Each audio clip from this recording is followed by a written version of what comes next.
Hello. I'm Hojo. And I'm Hunzi. And welcome to this, the 46th, I hope it's the 46th because I haven't checked on, the 46th episode of Hojo and Hunzi's Hard Rock House, the safe space for old rock gumbies just like us. Where, Hunzi, you may or may not know, I've been on a heavy metal field trip this weekend to the home of metal. The home of metal? The home of metal. But this is going to cause a few issues amongst our single-digit listeners who claim to be in the city of the home of metal. So, like, for example, we might have a listener in Frankfurt. He's going to get very short shrift if he tries to say Frankfurt is the home of heavy metal. I'm going to have to say you're in Birmingham. I was in Birmingham this weekend. Yeah, you were in Birmingham. Was this part of your preparation for the Black Sabbath final show? Well, just making sure that if, God forfend, Ozzy doesn't make it, for reasons of illness, infirmity, or, you know, the other one, that somebody's ready to take up the mantle. Yeah? How is your singing for Mr. Crowley? And I'm not doing that. No, what are you doing? No, I'll do War Pigs. Okay. Yeah, I'll do Paranoid. I'm not doing any of the Ozzy stuff. None of the silly hair, silver, friendly, spangly jacket. None of that. If he does come on, he's got to do a couple of Ozzy songs, doesn't he? Do you think? It's Black Sabbath's final gig. Why would you be doing Ozzy songs? I know, but Ozzy's saying goodbye as well, isn't he? Yeah, I know, but it's not called the Black Sabbath stroke Ozzy final show, is it? All right, okay. So there's going to be no Mr. Crowley. Don't be daft. But that is not the reason why you've been in Birmingham. Well, I have. I've been preparing for that. But also, I've been in rehearsal rooms with the mighty Dawn After Dark. The band Black Sabbath could have been. Yeah. If anybody is wondering still, after 46 episodes, what the intro music to our podcast is. Oh, yes, I don't think we've ever mentioned this, have we? I think we have a couple of times, but I don't know whether you saw a spike in sales. Yeah, enormous. The yacht's on order. But that intro music that we use on the pod is the intro to a Dawn After Dark song called Maximum Overdrive. You know that. I know that. I was just asking to see if you knew it. If I don't, we're in trouble. Maximum. Oh, sorry. Yeah. See how easy you slip into those shoes. So what have you been doing? We have shows coming up in the summer in France. Do you want to promote them? We do have French listeners. Do you want to promote your French shows in French? Go on, do it now. Il y aura un concert le 3 et le 9 août, Extreme Fest à Carmaux et Mirandole en fête, Dawn After Dark. How about that? There you go. Just sounded like you were ordering some food. You're supposed to say, oh, you sounded ever so sexy. Ouch. You sound like you're auditioning for Hello. Preparing for concerts and also writing new songs. First new songs in, 35 years. Well, there's a couple of people out there who I do know listen to the pod will be very excited by this. Yeah. And Andy Bass, because he was one of the kit bag carriers who followed the Dawn After Dark around the country back in the day, wasn't he? Yeah, he very much did. And he still loves it. So I was in the home of metal playing hard rock. You said you were doing a bit of pre-production planning for the Sabbath show. I don't think we've addressed this, actually. The slight issue that you had, the fact that you might have to make a charitable donation, but that hadn't been agreed. Everything is played out now. Ticket has been purchased, mind. By Bird Magazine Japan. By Paymasters in Japan, yeah. Do you want to know how much it cost? £500. Fuck me, you're not far off. How much? 430 of your English pounds. Wow. Does that get you any... It gets you a seat. It doesn't even get you in the backstage area, apparently. There's nothing for journos because they're going to so many bands, there's no room. Do we believe that? Probably. There'll be some journos there. Yeah, just more important than me. Phil Alexander will be there, won't he? In the backstage area? Yeah, of course he will. Yeah. More important than you. But what is your donation? Have you got to make a donation? I'm not making another donation after paying 430 odd pounds. But you haven't paid for it. I'm doing a job of service for the metal community. Yeah, no, but if they ask for a small £50 donation to the charity... I'll go, where's the backstage pass then? There's your charitable donation to me in return for my charitable donation to you. You've already got your spiel worked out then. I thought about it. Well, good luck with that. Thank you very much. We'll see how that goes, eh? How are the new songs coming along? Change of direction? Obviously different because it's a long time since we wrote this last stuff, but we're all very excited. Any interesting subject matters? I've got plans, but I'm not telling you. Are you going to go political or... Well, political times, isn't it, Hunzi? It is. Can you just stand by? As a way... Use your art as a way of influencing people's thinking. Small number of people who might be following our art. But it all counts, doesn't it? You've got to start somewhere. You've got to make a stand. Exactly. The band's colour, as you very well know, having helped me out with artwork over the years, our primary colour was orange, and I feel very aggrieved that some fucker has nicked that for their signature face. All right, okay. You know who I mean? I do know who you mean, yes. Yeah. So it's all out war. He stole our colour. Do you want me to create a Dawn After Dark album cover that I think would be appropriate for the new album? Yeah, it would be funny. AI, create me a picture of Donald Trump naked. Yeah, that's good. With a pair of budgie smugglers on. Right. Orange budgie smugglers. To obviously match his skin colour. With the Dawn After Dark logo positioned. Strategically positioned. Yeah, and see what happens. Okay. And then what would you call the album? I've got a real title, but that would have... Well, I don't think we can do this. We might call Civil War. I think it's coming anyway. It's coming, yeah. I just might precipitate it. I will create that. That would be good. That will probably be the one thing that suddenly turns us into a global phenomenon. Yeah, you'd have the FBI knocking on your door in the south of France. Yeah, I would. If he can put a picture of himself dressed as the Pope, we can put a picture of him on the beach. In a budgie smugglers with the Dawners logo on. Exactly. I will make it happen. Marvellous. Look how good that David Coverdale having a romantic meal with Tie Me Down from Fast and Furious. Yeah, I put it up, yeah. Oh, good, yeah. Did anybody respond? Yeah, they did. A lot of people found it very funny. Got quite a bit of response for the Primp logo as well. I bet our fans were going ballistic over that, weren't they? There was a few people just going, I expect them to be signed by Frontiers immediately. Exactly. Shall we... Oh, actually, before we move on, I just thought something came in my inbox. That's not rude. That I thought was interesting a couple of minutes before we started recording. This is hot news for you, Hunzy. You won't know this. There is going to be the definitive Judas Priest documentary coming out. On what, Netflix or something? Or... I don't know if it's going to be on Netflix or whether it's going to be a cinema release. Do you want me to tell you? I've read it just before. Coming out from Sony Music Vision, and it's all official. This isn't just somebody putting a load of clips together. It's co-directed by Tom Morello. What, from Rage Against the Machine? Yeah. Right, okay. And it's called The Ballad of Judas Priest. Morello's directorial debut, celebrating the legendary band's lasting impact on music and culture with their influence reaching far beyond metal. It doesn't though, does it? Their influence does not reach far beyond metal. I think what they're trying to say that is that Rob Halford came out as gay and did wonders for the inclusivity of heavy metal, for which I applaud him. But I don't know if they've shaped anything beyond the world of metal, do you? Well, I would counter-argue that. I think they were one of the first bands, if not the first bands, to be discussed in a court of law during that whole PMRC piece. It's true. I suppose you could argue that's an influence beyond the world of metal. Which was absolutely hilarious, some of the footage in that, because they're all in suits, aren't they? It's probably not that hilarious at the time when you thought these absolute fucking psychopaths might have us put in prison or deported. Talk about coming full circle, eh? And all they ended up doing was just putting a sticker on every record. Yeah, and everyone went, oh, don't be so fucking stupid. Could you imagine they're sitting doing backwards, kill yourself, kill yourself. Yeah, like that's going to happen. Some people are so fucking stupid, aren't they? Let's not dig deep into that. We don't want to go political. No. That's not happening. A documentary about Judas Priest. Does it say when it's coming out? Oh, now you've asked and I've just put phone away. Hold on. No, it just says it's announcing that there's a new documentary, but there's nothing saying when it's going to happen. Right, okay. The other thing that's today, far more important than the announcement that Judas Priest are making a documentary about their career. It's my wedding anniversary today. Is it? Oh. It is indeed. How long has Mother Johnson been suffering? She's been putting up with me 31 years. Wow. Can you imagine that? That's incredible. Just think what's happened in 31 years. Yeah, she's got more and more annoyed with me. That's the main thing that's happened these past 31 years. That's good. This is what I'm doing on my wedding anniversary. It's amazing that it survived, isn't it? Yeah. Are we going out for dinner tonight, darling? No, I'm doing a podcast with Unzi. I got the day off to a very bad start when I'd forgotten. Oh. Yeah, it was a poor start. She's very forgiving, though.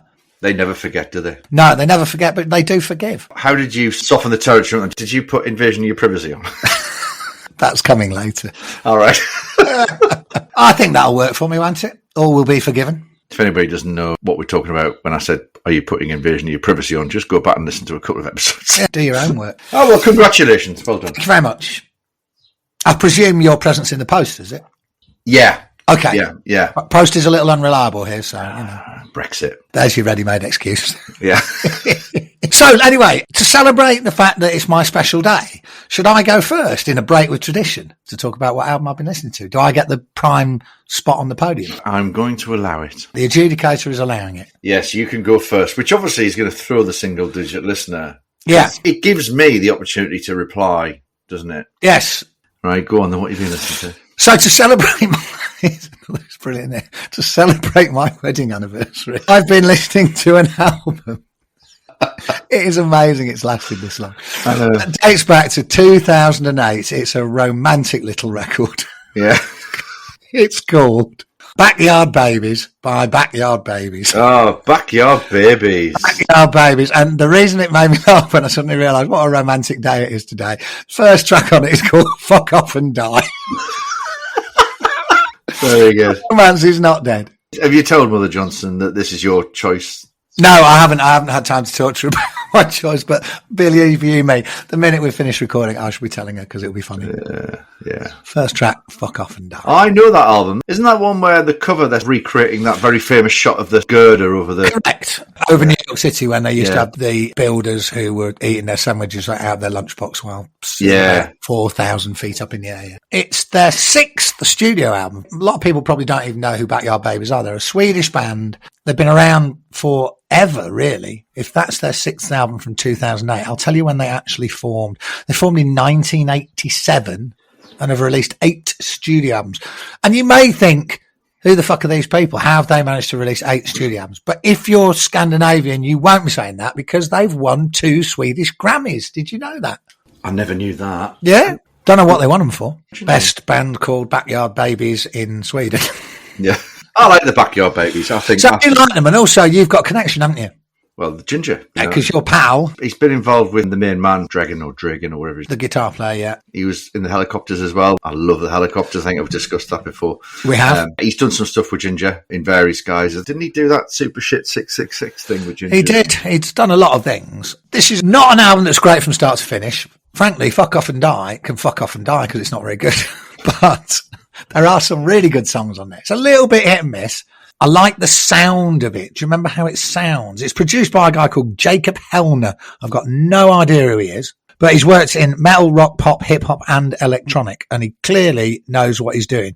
Oh, he's best known for his extensive collaboration with German metal band Rammstein. Ah, there you go. Okay. I didn't know that. Jacob Hellner. He knows his shit, Jacob Hellner. The album sounds really great. Very powerful, but still bringing out the nuances, bringing out the melodies. But, as I say, be careful, because not every song's great, but the good ones are really good. Do you remember the songs? Do you remember Abandon? Is there a song in there called Back on the Juice or something? Yeah, Back on the Juice. Well remembered. I would say half the songs are a bit forgettable, and half the songs are really good. So, Degenerated's really good. Drool, Abandon, Idiots, Nomadic. These are all good. Back on the Juice. So maybe I'm being a little harsh. Maybe more of it is good than's bad. But then there's a track called Zoe is a Weirdo, which is a bit sub-Ramones. That's a really short song. Yeah, 1:55. So you don't have to hang around with it if you don't get along with it, which I didn't. What would you say they sound like, the Backyard Babies? They almost sound like a garage band. They've got that real rough edge around them. You know, when Iggy was doing all the early Stooges stuff. Right. Fuzzy guitar. Yeah, but not like those early Iggy records and Stooges records where the production was very amateurish and basic. This is a high quality production of quite raw hard rock, isn't it? Smidgen of early punk thrown in for good measure. I think there's a bit of early punk. I think there's a bit of glam in there. Glam the rock. original glam rock. Yeah. It's a mishmash. It's a good mishmash. And all you got to do, really, I think, is just look at them. Skinny jeans, black leather jackets. Someone's got a mohawk. Somebody's got long hair. There's a bit of everything, isn't there? That bit of everything look aligns with that bit of everything sound, really. Yeah, that's a fair comment, I would say. I don't know why I'd suddenly thought of them while I was heading to the gym to pound the miles out. They're still going. Yeah, they're still going. The last album was in 2019, I believe, and it was called Silver and Gold. Yeah. Can't honestly say that I've listened to it. They say it's their most cohesive record to date. What I read was that Dragon was more focused on the Helicopters than he is the Backyard Babies at the moment. I don't know whether that means that he'll return to the original purveyors of Fuck Off and Die, or whether they'll fuck off and die. But I like them. I like the Backyard Babies. I must admit, I prefer the Helicopters. Right, okay. They've got more classic rock about them, haven't they? The Helicopters, is that fair? Yes. They've got better song constructions. They use their instruments in a more interesting way than just plug it in, turn it up, play a song and then smash the shit out of it, which is kind of the Backyard Babies. I think the Helicopters have got a little bit more light and shade to them. Well, there you go. So if you've never heard that band before, here's an opportunity for you to go and discover them. The one I've chosen, the 6th studio album, it's called Backyard Babies. Why would you do that? Why would you call your sixth album the name of the band? That's weird, isn't it? Maybe they think that was a new start for them and they thought this was going to be the one that was going to change the dial. I'm not sure it did. Yeah. So go and check them out and report back to teacher and let us know what you think. So there you go, Hunty. I've set the bar. How are you going to go in terms of acing me with your choice? Because it's your wedding anniversary, you've got permission to slag this lot off, I imagine. Tell me who it is and I'll decide. I've gone back to my heavy metal roots. I've gone to heavy metal. And I've gone to an English heavy metal band. Okay. Which may start worrying you immediately. Well, you know, we'll see. I'm on my guard. Yeah. I didn't specifically listen to one album. I listened to 3 because in the same way that we talked about Jellyfish. That can only come as a pair. This can only come as a triumvirate. I think so. And they are all brilliant heavy metal albums. You love all heavy metal, don't you? I don't love all heavy. Who is it? Saxon. I thought it might be. Is it the first Saxon album, followed by Wheels of Steel, followed by Strong Arm and the Law? No. No, because you don't like the first album, do you? It's all right, but that's a band who are still finding their riffs, finding their look, finding their trousers. My brother actually saw them when they were called Son of a Bitch. Right. Before they became Saxon. What did he think? Any cop? He thought they were great. Wearing the silver spandex that made the outline of his penis really apparent to all and sundry. I can't remember which magazine it was, but they gave Saxon a bad review of something. Right. They got a huge amount of response of people just going, you can't do that. They're amazing. They've written songs about like the assassination of President Kennedy. So have people doing their O-levels, but no. They're not just They're like not just head-banging bullshit. Exactly. So then I think that the magazine took all those letters on board and decided to put them on the front cover a few weeks later. And you might know this. They put a picture, I think it was Biff. I think he was stood there with a cucumber in his hand, right? Obviously protruding, implying that it was the cover line on the front just went Saxon thinking man's metal. Oh, really? Because I remember one, which I think was also a cover. And frankly, I think is funnier than the one you've just mentioned. It was him in those silver spandex that were legendary, remember? Because he couldn't wear underpants with them. That would be ridiculous. And so you could just see the outline of his cock and balls really clearly on the photograph. And he had a cup of tea in his hand. But obviously all your eye is drawn to is the nether regions. And it just said Saxon, 1 lump or 2. That is genius. Yeah. 1 lump or 2. Because you could see his 2 balls just protruding. The other great Saxon, we'll come on to the music in a minute, but the other great Saxon story is, isn't it? And whether it's myth, I do not know. But wasn't there that brilliant story where Lisa Dominique... It's true. The singing teeth. Yeah, do you want to tell that story? I think we've talked about it. I think we mentioned it in a very early episode where it was a very hot day at a festival. And remember Lisa Dominique, who was, frankly, let's say it, she was a bit of a grifter at the time. She was the last person to play at the original marquee. Yeah, and she was performing opening for Saxon. It was a very hot day at a festival, and she really needed a drink, and she spied a pint glass at the side of the stage, and she went and just grabbed it and started gulping it down, and then realised that Biff's teeth were in it. Singing teeth. Yeah, he's got his singing teeth and his whistling teeth. Well, no, not whistling teeth. Those were his talking teeth. If you tried to sing with the talking teeth, there'd be a whistle that you couldn't stop. Right. Well, you wouldn't have whistling teeth. What world do you need to put some teeth in? Is he a professional whistler? He did used to whistle a lot on stage. He did used to go, didn't he, when it was sixth form girls or something? Remember, thinking man's metal. Oh, yeah, that's right. I remember now. So, yes, that was a true story that she gulped down the water, but it was mixed in with Biff's singing teeth. I've had the pleasure of spending a day on a bike riding a download with Biff on one of the Heavy Metal Truants rides. Yeah, or his testicles. He's fucking brilliant. He's amazing, Biff. He's just so funny. Because when I used to interview Saxon back in the day, he was grumpy. Was he? Oh, he was grumpy. And you know why he was always grumpy? Because they weren't massive. Because he was always bitter because Iron Maiden were much bigger than they were. I think he might have calmed down now. Yeah. I would argue that the triple attack of Wheels of Steel, Strong Arm of the Law, and Denim and Leather, just brilliant. You cannot not bang your head to most of the tracks on those albums. Which is your favourite? Oh, that's like trying to ask me to choose between my children. Well, it is a little bit, but I think just purely for nostalgia. I'm going to go Wheels of Steel. I see, I'm Strong Arm and Law all day long. These It's got a song about the assassination of Kennedy on it. That proves they're not just bullshit heavy metal. Yeah, Dallas 1pm. There you go. And it has got Motorcycle Man on it as well, hasn't it? So, you know, Motorcycle Man's on Wheels of Steel, isn't it? Yes, it is. I know these albums better than you, mate. What's the opening song on Strong Arm and Law? The opening song on Strong Arm and Law. That's a very good question. I know the answer. I think it's Heavy Metal Thunder. Correct. Throw your arms back, hold your hands high, shake your body. When it's too loud, when your brain hurts, fill your head with heavy metal thunder. It's a good track, that. And there's a couple of tracks on that album that are a bit... go on, which ones? Because I think it's good. I Don't Like Taking Your Chances. Really? Nah. What about Six Form Girls? Yeah, that's brilliant. Come on. They keep them in. It's an awful sin. Do I get the impression that you're not a fan? No, I love that record. I think it's a brilliant record. And it's also brilliant because it's highly, highly inadvertently amusing as well, isn't it? Yeah. It's the epitome of what you and I love about heavy metal music. It's brilliant and hilarious at one and the same time. Yeah. As is Wheels of Steel. Yeah. They all are. All three of those records are just brilliantly heavy metal and brilliantly funny. What's really funny on Wheels of Steel? Motorcycle Man's quite funny. It's really funny. I remember saw him once. They played it live, and his intro was just absolutely unwhackable. Intro to what?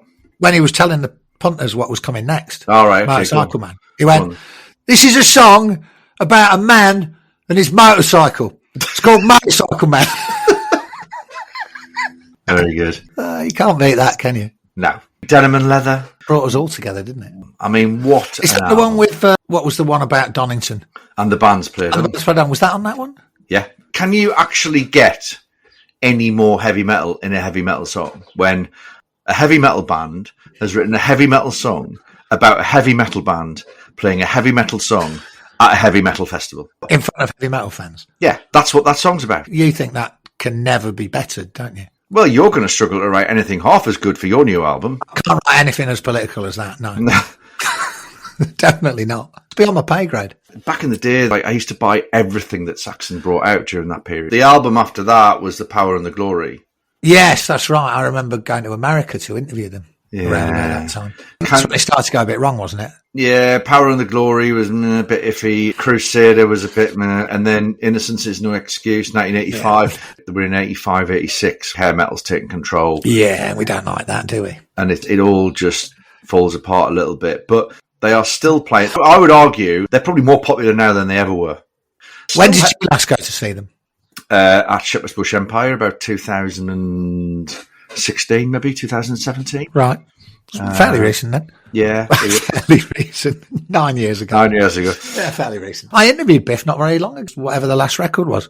Hell, Fire and Damnation was the last record. There you go. They've just put a live album out. It's something like their 13th live album or something. Yeah, I think it's called The Eagle Has Landed 2 or something, isn't it? The Eagle Has Landed at Wacken, I think it's called. Yeah, or something like that. Yeah. But they're still rocking on. And they're still brilliant. And obviously we've already told the Paul Quinn wig story, haven't we? Yeah, So everybody knows that. We don't have to go over old wig ground. No.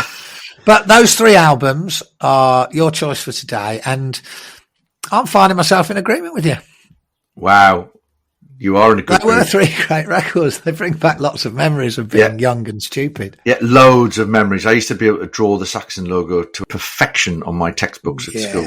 But there you go. 3 classic albums for the price of 1. Well done. Yeah. That'll give the single-digit listener plenty to get his teeth into before the next episode. So before we go, we must remind people that we did ask them last week to fill in our very short survey, less than a minute. So if you haven't done it, why haven't you done it? Yeah. Black mark, see teacher after school. Right, mate, I'm going to go off and celebrate my 31st wedding anniversary by playing those 3 Saxon albums back to back. And then finishing off with Invasion of Your Privacy. There you go. What a night. Surely no man has treated his wife better. Well, I'll get my wife to text your wife to warn her what's about to happen. Warn her what's afoot. Yeah. and she can depart the country. Yeah, I'm going to give it a try. We'll see how we go. I'll report back next week. Well, good luck with that. Thank you very much. And I'll speak to you next week. Speak to you next week. See you there. Bye. Bye.